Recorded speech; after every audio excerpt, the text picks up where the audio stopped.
Хүүхэд эрүүл аюулгүй орчинд амьдрч чадахгүй байгаа энэ асуудал дээр арчилсан ном яаж хандж байгаа вэ? Тий, ер нь бол энэ хариуцлагын асуудал шүү дээ. Хүмүүс одоо өөртөө оногдсон ажлаа хийх хэрэгтэй.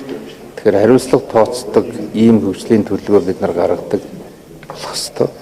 Яг жилийн дараа хариуцлагыг нь дүгндэг байх хэрэгтэй.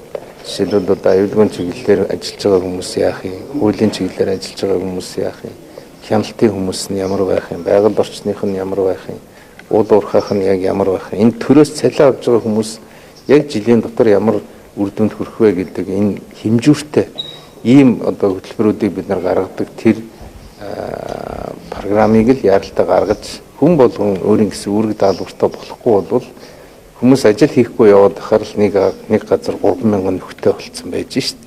Тэгээд 30000 нөхрөө бол хинч унаж ойчход одоо бэлэн байдалтай тий. Тэгээд энэ бол нэг л харагдаж байгаа хэсэг. Тэгээ гудамжаар явахаар энэ цахилгааны асуудал ямар байна? Тогон цохиулах асуудал одоо бороо орохоор баахан хүүхдүүд тогон цохиулдаг юм гарна тийм ээ.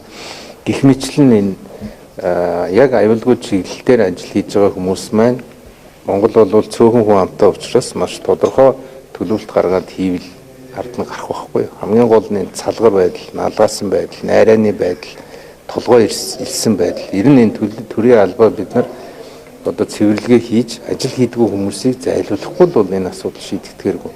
Тэгэхээр бол хоёр зүйл харагдаж байна. Нэг нь бол энэ төлөвлөлтийг улам тодорхой болгох, нөгөөх нь бол ажил хийдгүү хүмүүсийг холдуулах, ажил хийдгүүдийн урамшуулах гэдэг ийм зүйл рүү одоо нам эвсэл гэлгүүгээр шилжих цаг болсон гэдгийг бүгдээрээ харж байна. Түр шат чатанда ажиллаа хийгээхэн төлөө хүүхэд имлээ. Гэтэл эцэгхийн хариуцлага хүлээгээд өнгөрөх хэрэг шудраг байна. Тэгж болохгүй шүү дээ. Ерөөсөө аав ээжийн буруу, тэр компани буруу гэж би одоо ерөөсөө харахгүй байна.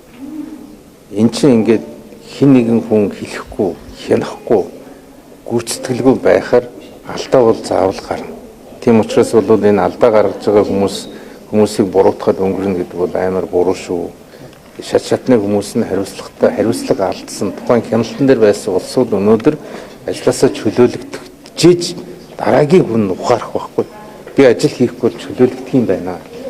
Тийм учраас бол энэ чөлөөлөх ажлыг бол айхгүйгээр л хийх хэрэгтэй л. Төрийн албанаас чөлөөлөгдлөө, хяналтын ажилтнаас чөлөөлөгдлөө гэх тэр хүний амьдрал унна гэсэн үг биш шүү дээ.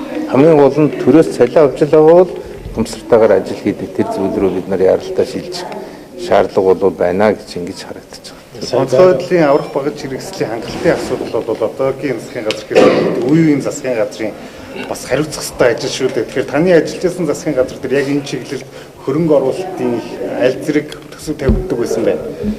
Амар бага төсөв тавигдчихсэн шүү. Ер нь бол бид нар батлан хамгаалах дээр төсөв тавихгүй амар болсон.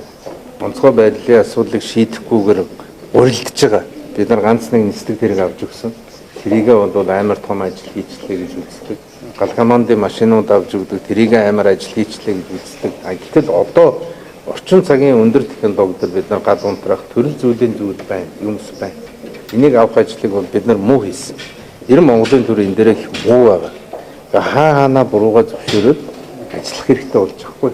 Одоо бол ингээл түүмэр гардаг. Яаж унтрахаа мэддэггүй. Гэтэл дэлхий дээр ямар ч өндөр байшин түүмэр гарсан тэрийг унтраах тал дээр цаг хугацаанд нь амжаад ажиллахад бол хүрдэг технологи бий болчихлоо шүү дээ. Тийм учраас энэ өндөр технологи руу шилжиж байгаа шилжилтэн дээр бид нар хөрөнгө мөнгө ерөөсөө хайрлахгүй. Ялангуяа хүний амьтаа холбоотойс